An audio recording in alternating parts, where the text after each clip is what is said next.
पेरुमलची मंदिरं भग्न केली तेव्हा आमची मन दुखावली गेली नसतील पंत. खरं तर या गोष्टींचं आमच्या मनांना वाटावं तितकं दुःख होत नाही हीच शोकांतिका आहे. आमच्या मनात जर मंदिराच्या नंदादीपाप्रमाणे क्रांतीची ज्योत पेटली, मंदिरांमधल्या घंटारावाप्रमाणे स्वातंत्र्याचा स्वराज्याचा घंटारव होईल, तर काय हिंमत आहे त्या दिल्लीपतीची आणि या यवनी आक्रमणकर्त्यांची की आपली पवित्र स्थानं आणि मंदिरांकडे वाकड्या नजरेने पाहतील. पंत, आमच्या हुकुमाची तातडीने अंमलबजावणी करा. या पवित्र मंदिरांच्या जागी उभारलेल्या प्रार्थना स्थळांच्या जागी पुन्हा पूर्ववत श्री शिवाचं आणि समोक्ती पेरुमलाचं मंदिर उभारा. ताबडतोब कामाला सुरुवात करा.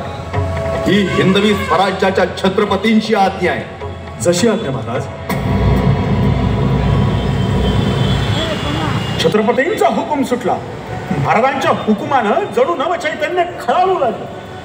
यावरी आक्रमणकर्त्यांच्या खुणा नष्ट झाल्या आणि परमपवित्र सुंदर श्री शिवाचं आणि समोक्ती पेरुमलाचं मंदिर आकार घेऊ लागले.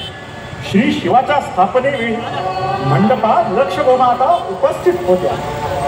याच मंडपासमोर महाराज वीरभद्राय अग्निनेत्राय घोर संहाराय सकल लोकाय सर्वभूताय सत्य साक्षात्काराय शंभो शंभो शंकरा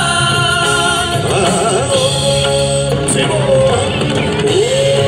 शिवो रुद्रनाम भले भले.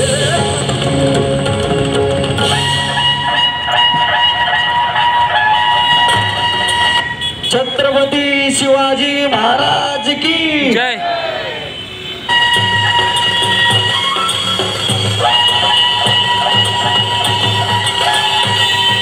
देखाव्याची संकल्पना मंडळाचे सर्व क्रियाशील पदाधिकारी, विश्वस्त